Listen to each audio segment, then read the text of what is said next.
Hi, this is John Camarianos. Welcome to a new edition of Capital Considered. We're delighted to have Ted Benna, known as the father of the 401k, with us, and Kyle Bagley. Ted and Kyle have formed a new business called the Radish Plan. We'll get into Ted's prior life as the 401k originator, but let's kick off with the Radish Plan.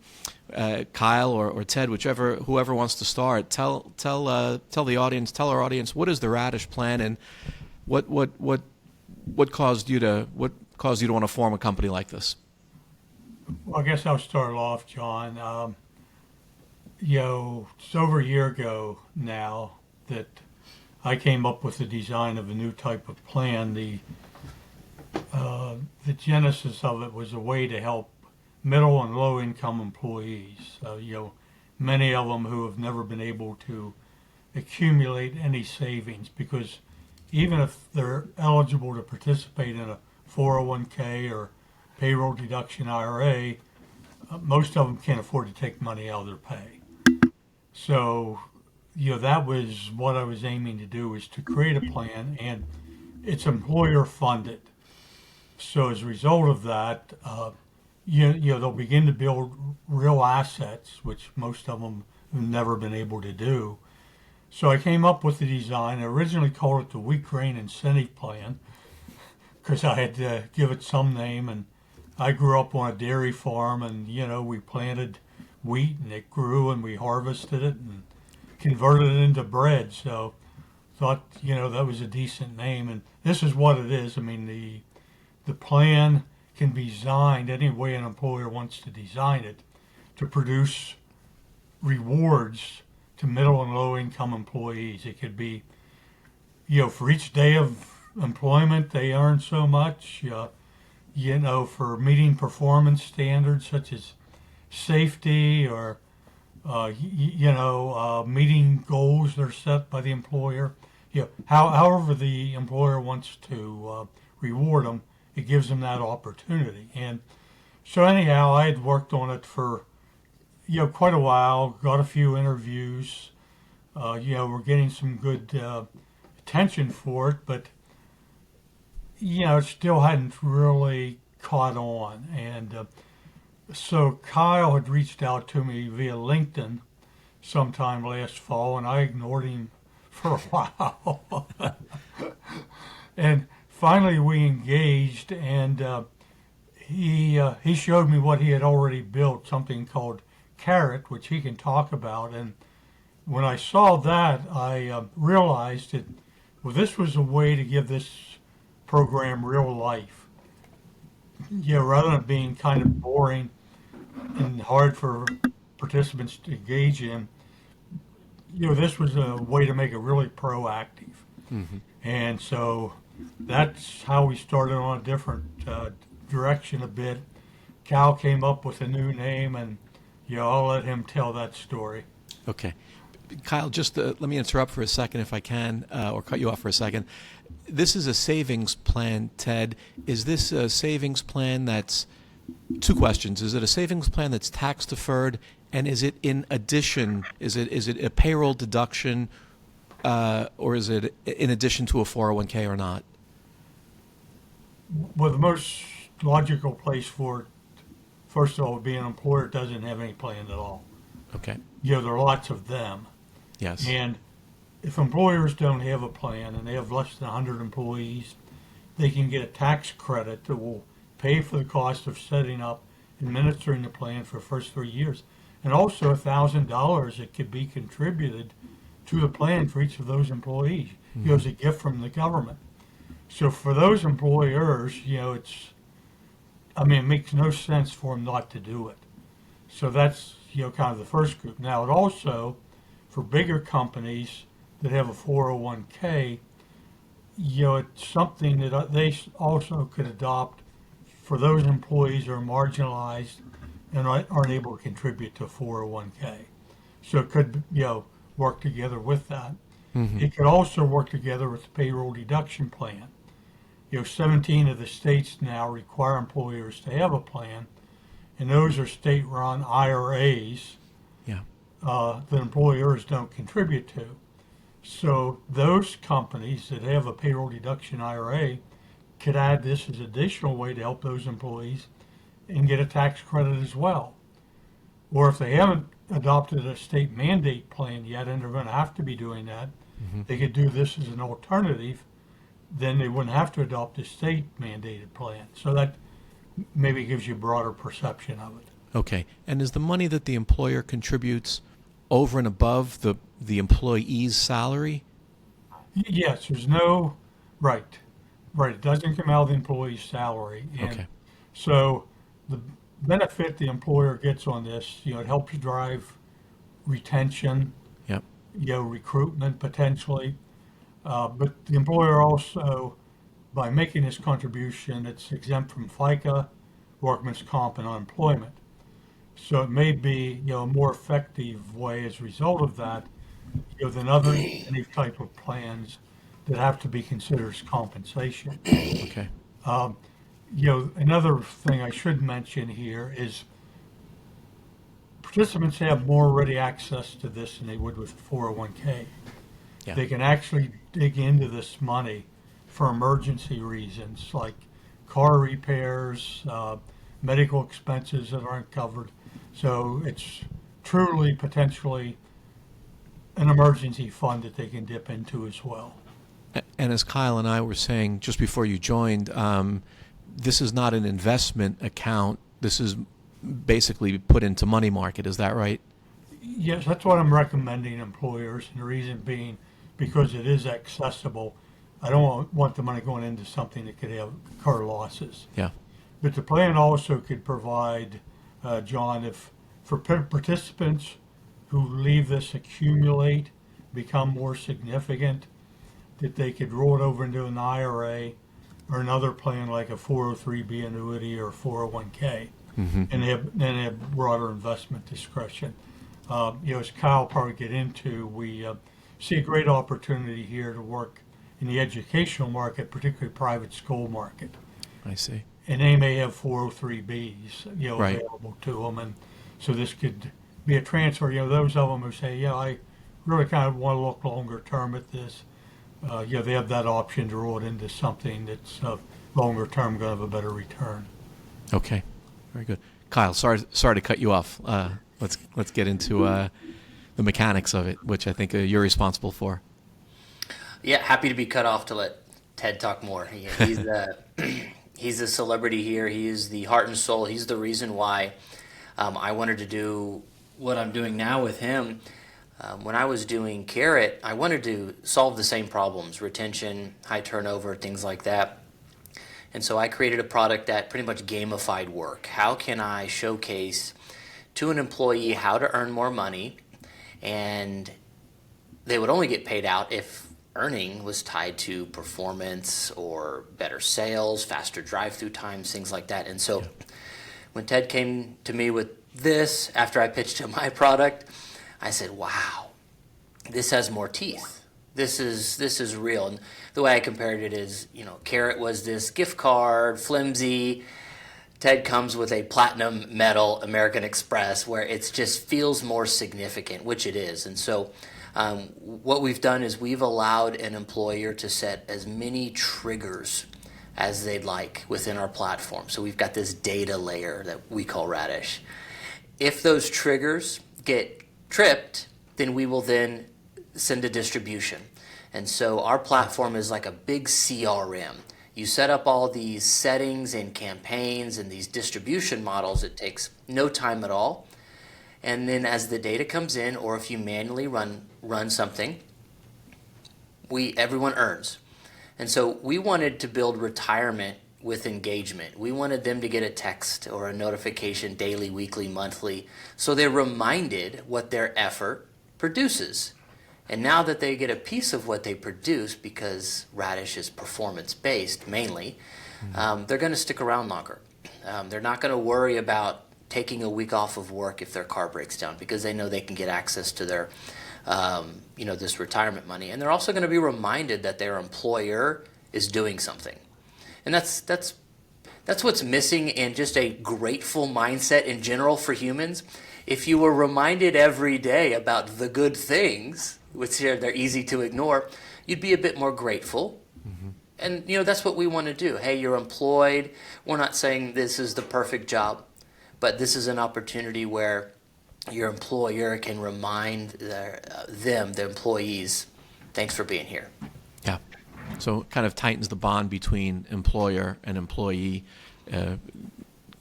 Get the possibility for the employee to earn a little bit more above the paycheck if they outperform, have a savings account on top of it. That's right. And the target we're going for, the target employees, they think less about retirement and more about emergency savings. Yeah. The statistics are staggering about how many people can't afford a $500 emergency, 1,000, 2,000, and so this is a tool where an employer can help with the financial stability of their workforce. I had a meeting this morning and someone brought up a great value proposition and said, Kyle, we've never seen anything like this where the CEO can have a direct relationship with an employee. And so now a CEO can say, this is what I care about, these KPIs. Employee says, okay, cool. I'll hit those, and then I get a piece of the earnings, and that's what we've done here. Yeah. Yeah, one thing, John, to mention here also is, 401k was a great benefit for middle-income employees. Yeah. And what it helped do is convert many spenders into savers. But what's happened, we're in a different world today. That what's happened is with inflation and the cost of homes and debt from college and food and so forth, the bottom end of that group can't afford to take money out of their paycheck anymore. Right. And, what I was reading today about these new tariffs and what they're forecasting that's going to do in terms of prices potentially impacting, it's probably going to get even more scarier again, Yeah. A lot of people worrying about, how in the world are we going to make it? What if something happens, and, I just don't have any money, to deal with things. It's probably going to put added stress, on employees. Sure. So this gives lower income employees an emergency fund to deal with a car repair or the proverbial refrigerator that we always hear about that not so many Americans can afford.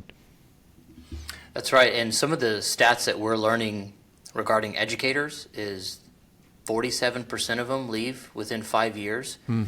A lot of them because they realize that if they stay in that job, they won't have enough for retirement. Yeah. And so how can we help reduce their need to moonlight? It's staggering how many teachers and educators moonlight, do side gigs.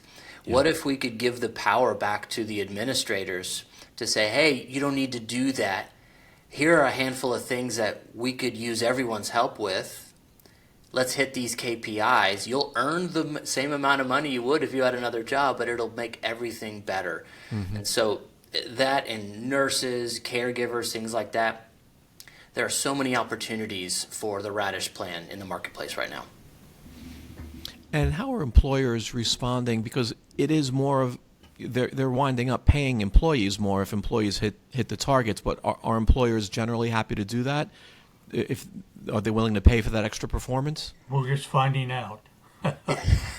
Yeah, we are so new. We're just finding that out. But in our conversations, everyone agree it's a net zero. You're going to make the extra money to pay it out. So it's a zero cost. And the other thing is, they can certainly try it. They're not trapped into it forever. Yeah. If they don't like the results they're getting, well, they can always shut it down. Okay. But like I said, earlier here, an employer that doesn't have a plan and can qualify for the tax credits, it just doesn't make any sense for them, not to give it a shot. Sure. So the tax credit by itself is the incentive to at least give it a shot. Yeah. Yeah. Is very valuable. Okay. Very good. How does Radish get paid, and how are you working with banks to set up money markets for the accounts? How is that working? Well, we have a fee, a fee for designing, setting up the plan, and then operating it. similar to 401k. Okay. Basically, it's basically got to be probably about $50 a month flat fee, and $10 a participant a month, something like that. Mm-hmm. So, and then we have potential agreements in the works for a couple major custodians.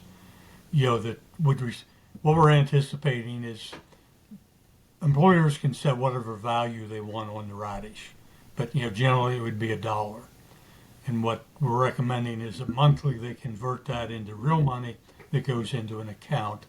So we have a conversation with one of these large custodians tomorrow, and then another one's in the works as well, where the accounts would be opened up, and they would be doing the investing and holding the assets. Mm-hmm.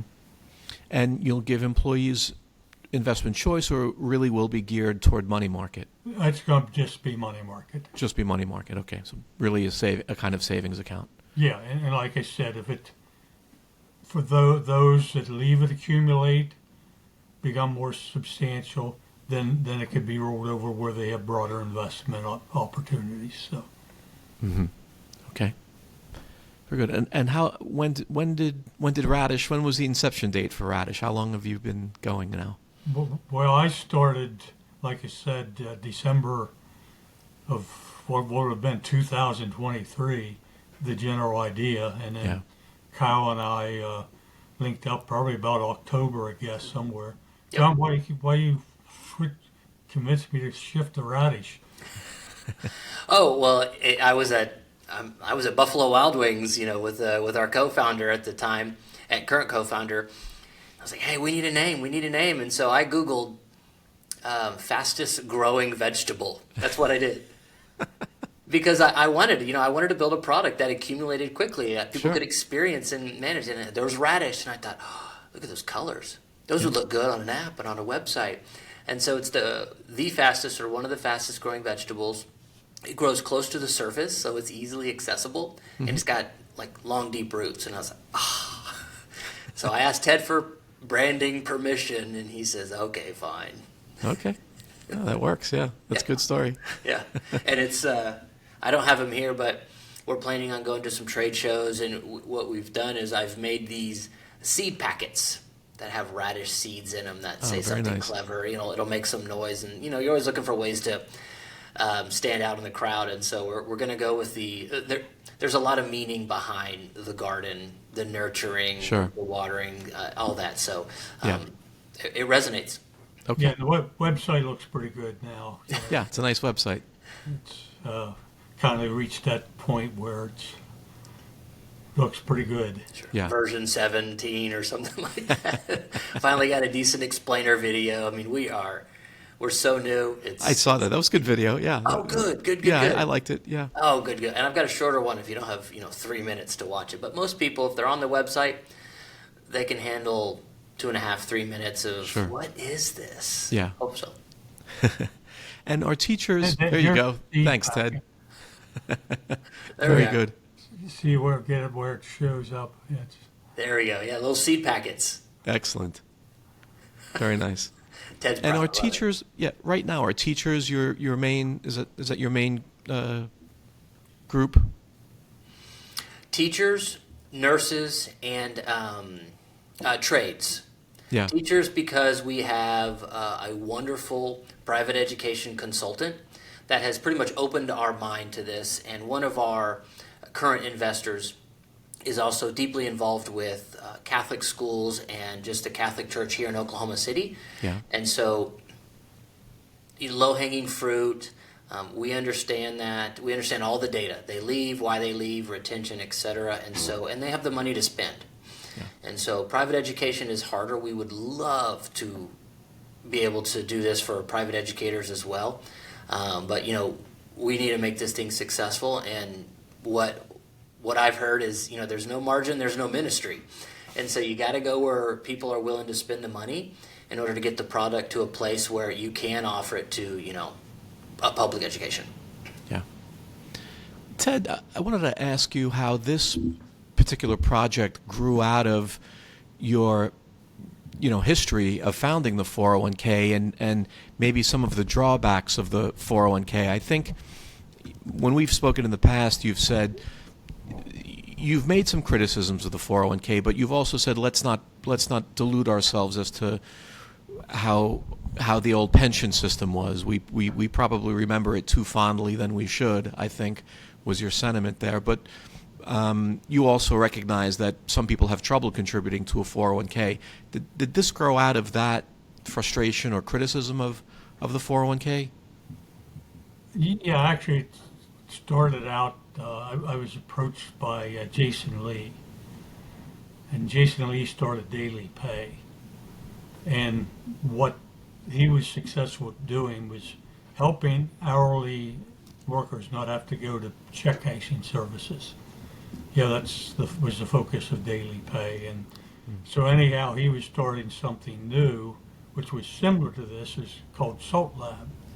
And it was a grain of salt, but it was shorter term focused. More, hey, here's a way you can help these hourly employees maybe achieve a little money for vacation or, something, going out to dinner or movies, shorter term type stuff. So anyhow, before I met with him and I dug into how he was doing that, I came up with this is another design, another alternative, presented it to him. He didn't want to embrace it because he had to stick with what he was doing because that's what he'd raised the venture capital money for and spent a couple of years on. I said, well, shoot, then I'll go off on my own with this thing. That's kind of what led me down that track. Good. When you started the 401k, Ted, I want to get into that a little bit if we can. This was 1978 was the legislation, and you went to work on it, and the light bulb went off for you in 1980, I think, as you were reading paragraph K in section 401 of the tax code. When did you realize that this could be a savings of, a widespread savings plan? Well, I knew it was going to be as soon as I put the pieces together. Okay. Yeah, there wasn't any doubt about that. The key was, getting it out there and awareness of it, and that was tough. It was the same thing we're dealing with here. It wasn't easy.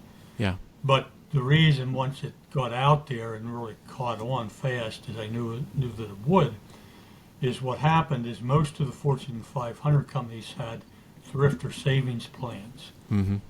If you were familiar with those. Yes. You put your money in after tax, you got a match from your employer, but it was after tax. And at that point, the marginal tax rate was around 70%. So I knew that when CEOs, CFOs of these big companies learned, you mean we could do this pre-tax? Was a way to do that? That it was certainly going to catch on, and that's what happened. Once that began to happen, that's what drove the 401k market.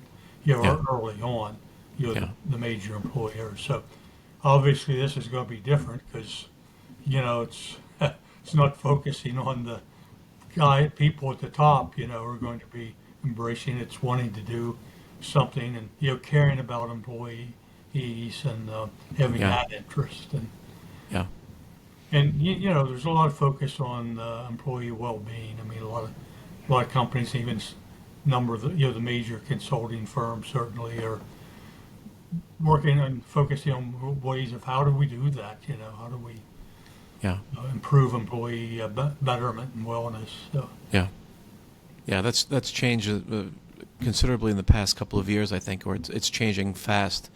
Now it seems like there's much more attention on lower-level employees being left behind and income and wealth disparity in the country. So you may be launching this at a good time, at the right time. Well, the good thing about this, I think, also, John, is politically we shouldn't come under attack. I mean, it's something that there's been efforts made legislatively. The Secure Act 2, which was passed a couple of years ago, added a provision for employees to be able to encourage them on their own to build an emergency fund. Yeah. But the problem with that is it's got to come out of their paycheck to build it. Right. How do you, since you mentioned the Secure Act, we've had two iterations of that. How do you view those basically as improvements on the 401k? Yeah, definitely. Yeah. I mean, there are ways to further encourage, and support, definitely. Yeah. Yeah. Yeah, one of the things, well, it just came to mind too, may be of interest to your listeners. If the private sector doesn't do more to solve this problem, it'll put increasingly pressure on the government, to come up with an answer, and Yeah. that's usually not good. Yeah. When we spoke a year ago, you sent me a copy of your memoir by email, and you laid out the history of how you started the 401k, but you started it with this question of the government and what kind of financial shape it's in, and whether Social Security is in decent shape. Talk about that a little bit. Well, it's decent. It's a pay-as-you-go program. I mean, the reality is the benefits are being paid out of current tax revenue being collected, and that's it's a myth that there's an actual fund back there that's being taken. It's been taken out of, because that's all government bonds, which are a government IOU. And I've always said over the years, I said, if you're allowed to borrow 100% of your 401k money while you're working, how much income would it provide during your retirement? Okay. Right. Unless you had somebody else when you were retired, that paid for what you were getting. Well, that's what we're doing, with this. And John, I started in the defined benefit side of the business. Yeah.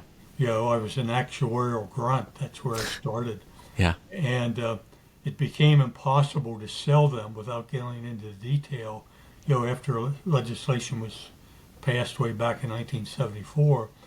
So unfortunately, what's happened with Social Security, with state, government, and municipal plans, and private pension plans, is they have, the employers, the federal government, state, local government, private employees, have been allowed to promise benefits that they're not required to adequately fund.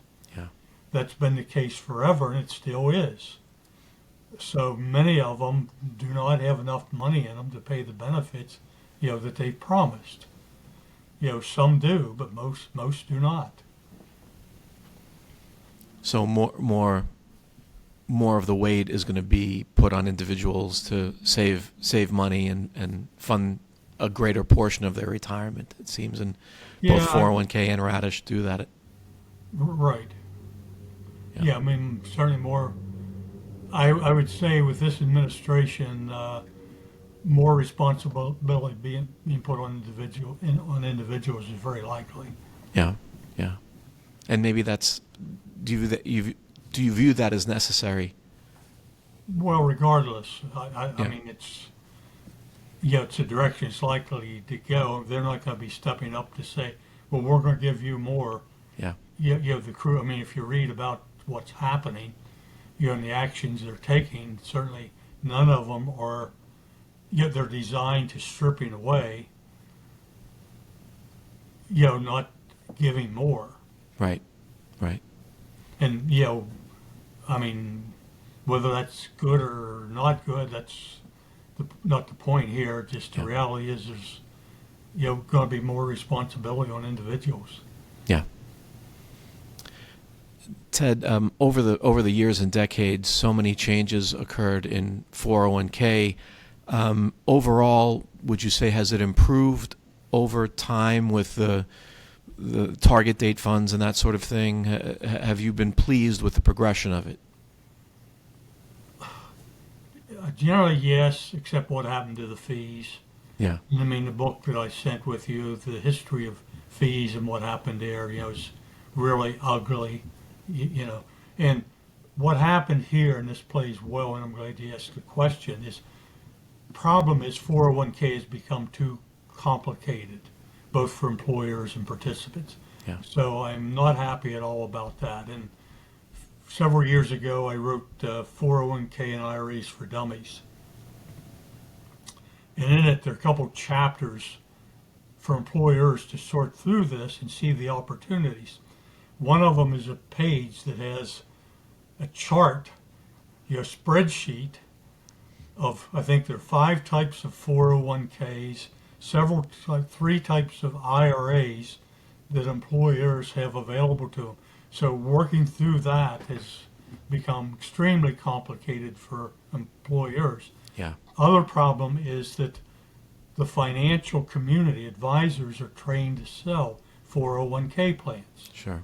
So they do that even when there are other plans that make more sense to them. So one of the things what we've done with Radish is we've stripped it, we've dumbed it down. We went back to what 401k originally were only 2 funds. Yeah. It was easy for participants to know to make their decisions. There was only one type of 401k. It was easier for employers. Yeah. So that's what we're doing here. We're avoiding complicating it. We're Complexity. avoiding complicating it by having participants decide how to invest and pick from 15 investments. Yeah. The decisions for employers to adopt a plan, they only have a few simple decisions to make. Not a whole lot. Right. Right.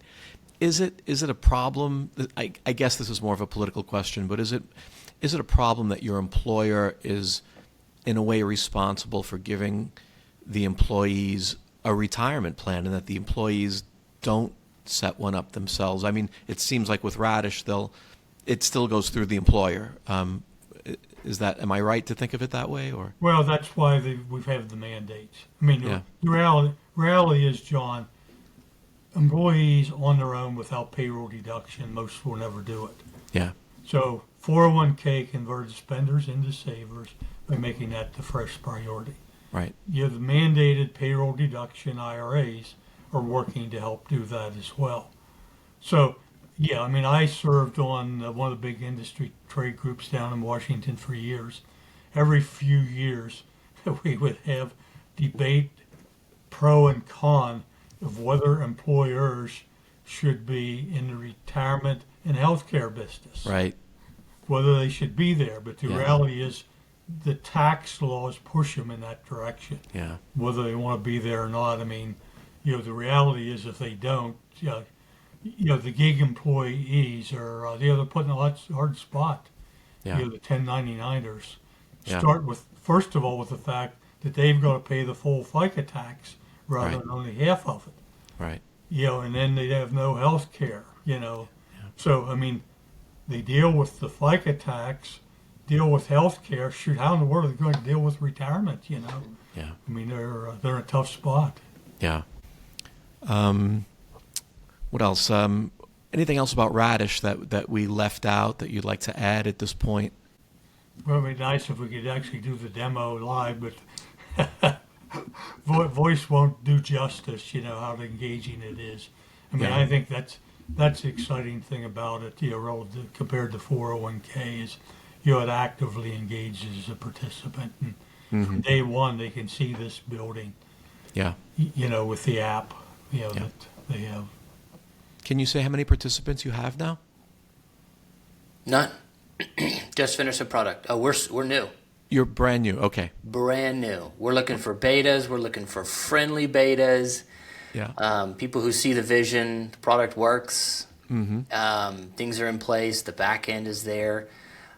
We are. Like the product was finished last week. Wow.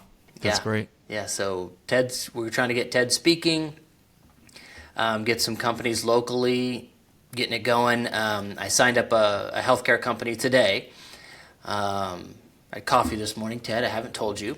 That nursing company is the home healthcare company is signed up. It's typically a fairly straightforward sell. If they don't have anything, it's an even easier sell. Yeah. But if they have something and they can take a few minutes to see participation rates, it's just such a no-brainer saying, all right, so you're telling me if my business does better and I make more money, I just share a little bit more with my employees, and that gets me retirement? Yes. That's it. Yeah, that's a good message. Mm-hmm. Any employees now, or is it literally just the two of you? We have one other co-founder. That's it. One other so there's co-founder. three. Yeah, so it's me, Justin Beckman, Ted Benna. Marsha Wagner is an investor and advisor. Yeah. She's a top dog at Wagner Law Group in Boston. I think I said that right, Ted. She handles all of our legal work, and so it doesn't get more buttoned up from the legal side with Ted and Marsha. Yeah. And how will it just be internet and doing podcasts and things like this? How will you get in front of small businesses and say, Well, hey, we have some major firms that we're contracting with, who are going to be offering it out into their marketplace. I have one here locally, for example. They have about 1,500 healthcare clients. They don't offer anything in the retirement space. Yeah. So I'm going to be appearing at their national event this month in a few weeks. They're bringing their producers in, from around the country, and so people like that we're looking to partner with, rather than building or trying to build our own sales force, partnering with firms who have relationships. In fact, back in my Johnson Company's days, where we did the first 401k, one of those two companies is still around, Johnson Kendall Johnson. Okay. So we, well, first of all, I linked them with Kyle for our liability insurance that we're going to need, because they have a practice, an SAS business practice, and but anyhow, they have a significant block of extended care facilities, the ones that have people in-house that, go in and maybe, live independently, but then they migrate through as they need, some care and then full care, those type of facilities. They have about 350 of those. Actually, that's a market, I've gone to them with and said, look, we're going to get the message out, because clearly, again, they would have employees that certainly would make sense, for this to fit. Yeah. Yeah. And it's a great tool for those people. Not only do we get to leverage their network, we're a product that allows them to call on their clients again. Look what's new. Look what's different. Hey, I'm looking at your participation rate. I see you're at 30-40%. Yeah. Look what we could bundle with this. We just talked to a firm yesterday for the third time, and right there on the call, she says, you know what, I've got a restaurant group where they are just not satisfied with anything that's out there that we're able to offer. This is cool. This is a reason where I can say, how about this? How about the Radish plan? And so it's a referral to us. And what's great about us is we're a SaaS company. Things are easy. Things are scalable. It doesn't matter if it's one employee or 1 million. We were able to facilitate that and just make the referral and then be done. And it's another product that these companies can offer, and another reason to call their book of business, which they want to do. Right. So consultants and advisors, maybe who already have 401ks, they're good candidates to work with for you. Yep. Yeah. This the one he's speaking about yesterday. She's one with one of the largest national consulting firms. Yeah. Rather than investment, they're benefit HR type of consultants. So. Well, I'm optimistic. It's we've gone through a lot of those things in psychs. Yeah. So I think we got the pieces all in place. Definitely, the pieces that need to be in place, and so I think it's going to take off. So. Yeah. Hey, get back to us around the end of March, John. I will. I'm looking forward to it. I'll be keeping my eyes on it, and maybe we'll do this again when you've got more participants than you know what to do with. Ted, I didn't tell you this morning, but one of the gentlemen I was talking to today with healthcare, he says, Kyle, this could be a Fortune 500 company in 5 years if you play this right. I was like, all right. Yeah. You want to write a check? He said no. This is John Kumarianos for Capital Considered. We've been delighted to be talking with Ted Benna and Kyle Bagley of Radish, a new way for employees to save, to build their savings accounts, to build emergency funds. And Ted, of course, he is the founder of the 401k, and this is a natural progression for him. Thank you so much to both of you for joining us today. Thank you, John.